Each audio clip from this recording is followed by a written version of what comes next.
Agora, 1h05, estamos de volta com o JR para falar de cirurgia plástica com o Dr. Dimitri Cardoso de Matos, já está aqui conosco. Doutor, boa tarde, tudo bem? Oi, boa tarde, Cleo, tudo bem? Obrigada pela sua vinda mais uma vez. Doutor, hoje a gente vai falar sobre a mais, cirurgia plástica mais pedida do seu consultório, que é a prótese de mama. Ela, sem dúvida, é a campeã há muitos anos já, a nível Brasil, inclusive? Sim, tanto no Brasil quanto nos Estados Unidos, a cirurgia plástica mais feita pela maioria dos cirurgiões plásticos é a plástica das mamas, né? Seja ela a inclusão do silicone, ou redução da mama, ou redução ou levantamento com o silicone. Né? São as cirurgias mais realizadas, né? Mas a prótese, a inclusão da prótese, né, é a mais realizada entre todas. E o que acontece com as mulheres? Elas querem principalmente aumentar, porque é uma tendência estética essa, né? Visto que a mulher brasileira, ela se torna mais feminina, ela se sente mais feminina, eu acho assim. Eu acho que a mama é um órgão muito importante, principalmente na autoestima da mulher, né?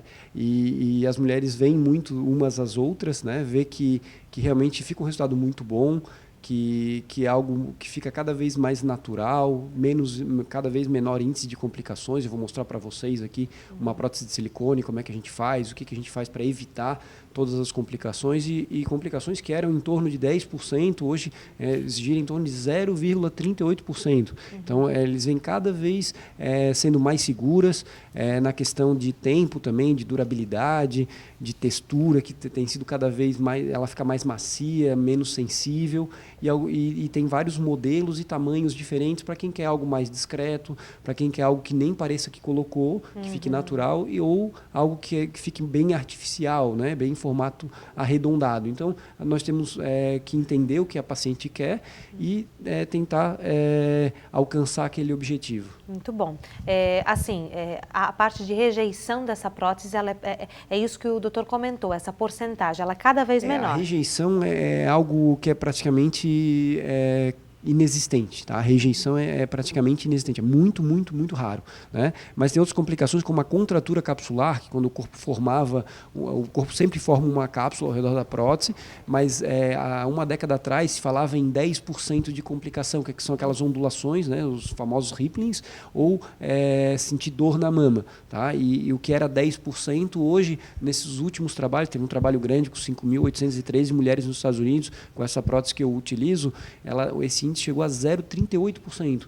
Então é algo muito que antes falava bastante, hoje é muito, muito raro, né? A rotura chegou a 0%, né? Em casos com follow-up de mais de 10 anos, segmento mais de 10 anos, sem rotura, sem outras complicações que antigamente eram infrequentes, mas eram muito mais comuns. Tem algumas imagens que a gente vai mostrar que são dessas próteses, inclusive que o Dr. Dimitri trouxe aqui para a gente ver ao vivo elas, mas são imagens que mostram, eu acho que sim, né, produção? A gente poderia colocar já na tela, que mostram essa parte, não são as imagens da clínica, produção, são as imagens das próprias próteses. Vamos mostrar aqui, doutor, essa daqui que o doutor trouxe, que está na mesa? Eu mostrei, porque ao vivo sempre é melhor, né? Há muita curiosidade como é que a gente faz isso no centro cirúrgico, e a gente tem muita limitação de questão ética, o que a gente pode ou não mostrar. Então as pessoas na rede social, doutor, mostra como é que é o antes e depois da mama, mostra como é que é lá dentro do centro cirúrgico. Infelizmente a gente não pode fazer isso, né? Tá. Mas eu vim mostrar para vocês como é que chega a prótese de silicone para a gente, né? Ela vem embalada direto dos Estados Unidos para cá, ela tem um plástico que vem ao redor, e ela tem múltiplas camadas dentro dela, né? Então tem todos os termos de garantia, tem um adesivo que identifica todas essas próteses. Essa prótese ela tem um chip dentro dela, que ela, apesar das etiquetas que muitas pessoas, as mulheres perdem ao longo dos tempos, né? A maioria das mulheres. Então nós temos múltiplas camadas. Então tem um técnico de enfermagem, que é o circulante de sala, abre a prótese. Isso aqui dentro já está estéril, né? Então já não há bactéria ali dentro. Então você pega uma segunda camada, você abre novamente para pegar aqui dentro. Aqui dentro, quem toca é apenas o cirurgião, tá? Na técnica nova, que nós chamamos de no-touch technique, a técnica sem toque, na verdade, nem o cirurgião toca. Então, o cirurgião coloca uma segunda luva, tira o talco da luva, colocam-se 2 antibióticos junto com a prótese, dá-se um banho nessa prótese e joga essa prótese dentro do funil de Keller. O funil de Keller é um funil que faz com que a gente não toque na prótese e nem a prótese toque na pele da paciente. Então faz com que diminuiu o risco de infecção para menos do 10% do que existia antigamente. Né? Então, aí, o índice de contratura capsular, que era em torno de 1% dos casos, foi hoje para 0,38%. Então algo que é uma complicação, claro, parece pouco, mas se você tem um caso para 400 pacientes, você passar a ter um caso para 1.000 ou um caso para 2.000 mulheres, é algo muito, muito importante, né? Muda bastante no nosso dia a dia. Né? As próteses são dessa forma. Essa prótese que é uma prótese bem grande, é uma prótese de 550. Pois é, é bem grande essa, né? Na verdade, isso aqui é um molde, não é a prótese original, mas ela é exatamente igual, tanto de largura, projeção e o enchimento. Essa é a primeira prótese no mundo que tem o enchimento completo, então ela evita aqueles tipos de ondulações que existiam naquelas próteses mais frouxas de antigamente, né? E essa prótese tem o chip que identifica todos os dados da prótese, então largura, tamanho, projeção, porque muitas vezes, terça-feira eu operei aqui em Ituporanga e a paciente não tinha os dados da prótese. Então, se você tem uma prótese com um chip, você com um leitor em cima da mama, o leitor ele vai conseguir ver todos os dados da prótese. Ali está a prótese original, que ela é levemente azul, né, e ela tem um chip embaixo. Essa aqui é um outro tipo, é a mesma prótese, só que um preenchimento diferente. Então, nós temos géis diferentes. Tem aquele gel ali que estava mostrando a prótese sendo inclinada, ela é uma prótese que ela é mais natural, então ela é mais macia que o normal e ela escorre mais quando a mulher está em pé. Então fica com um aspecto muito mais natural. Você vê a mulher, você não sabe se aquilo ali é um silicone ou se é uma mama natural. Por ser ela mais flexível, ela tem um comportamento muito similar àquilo que é a gordura do nosso peito, todos né? Os géis são géis altamente coesíveis, né? Então, mesmo que você corte a prótese ao meio, ele não se espalha. Mas dentro da prótese, dentro da mama da mulher, ela escorre mais quando ela está em pé. Então, quando ela está deitada, a mama fica arredondada, mas quando fica em pé, ela escorre mais, então ela não dá o colo tão marcado. Então, algumas mulheres, né, que antigamente se colocava a oval, né, formato anatômico, hoje preferem colocar esse tipo que é a Motiva Ergonomics, essa que tem esse gel, que ele é mais macio ainda do que essa soft touch, né, essa mais macia, né? E então tem todos essas escolhas, né? Ali você viu 4 níveis de prótese, então tem prótese que caiba no seu tórax, né? A gente escolhe a prótese, ela não pode ser nem muito estreita, né, que fique um vazio no meio do tórax, e nem muito larga que venha para fora do seu tórax.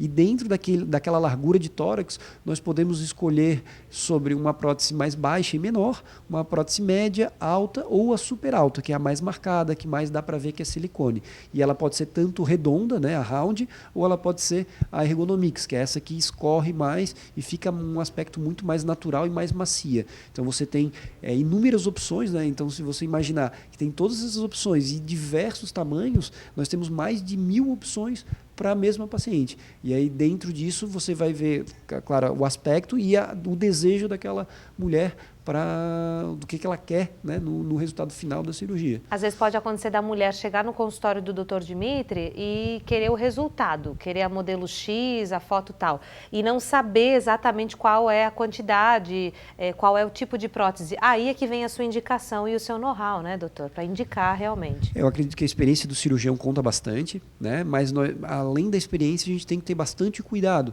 porque é uma decisão, tem que ter tempo, você tem que medir as pacientes, você tem que imaginar, e primeiro o que eu sempre faço, escuto muito os pacientes antes de começar a falar, isso é muito importante para a gente, né, porque depois a gente fala, é difícil a paciente voltar a referir o que realmente preocupava ela.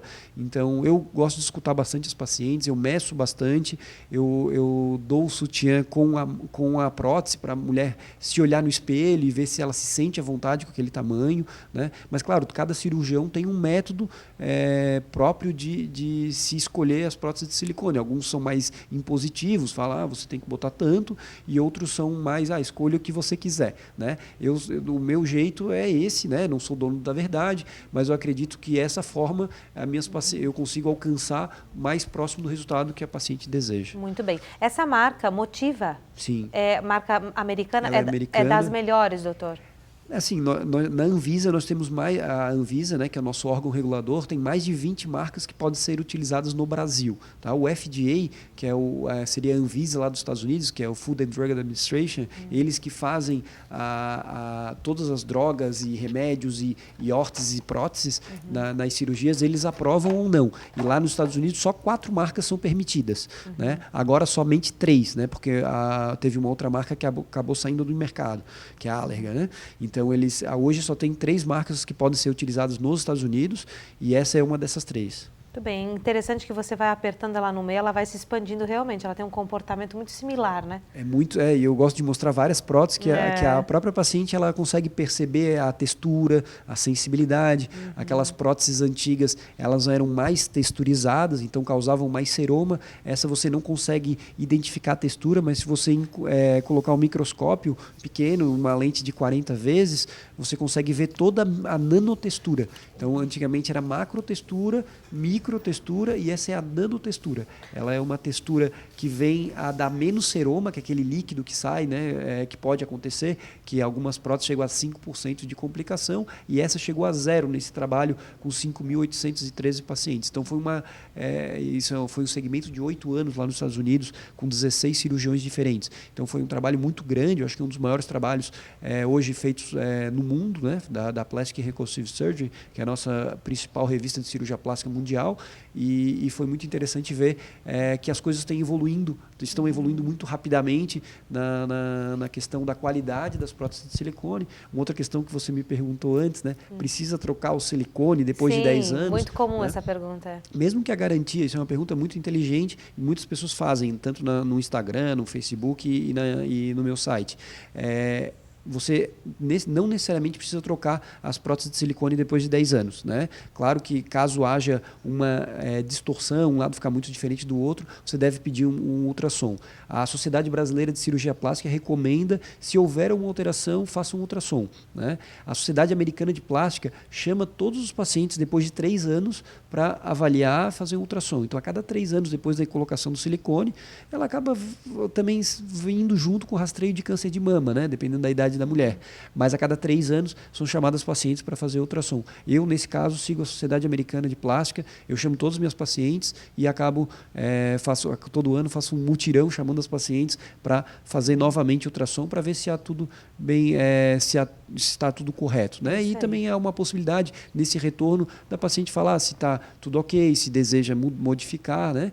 Mas claro que e tirar suas dúvidas, né, que podem acontecer no decorrer dos anos. Tá? Mas não há indicação formal da troca de prótese de silicone depois de 10 anos. Mas, como tudo em saúde, prevenir é sempre a melhor solução. Doutor, obrigado pela sua vinda mais uma vez. Eu que agradeço, nossos encontros são muito bons e as pessoas têm elogiado bastante a forma que você apresenta o seu programa. Obrigada, doutor Dimitri. Obrigada. Uma boa semana. Igualmente.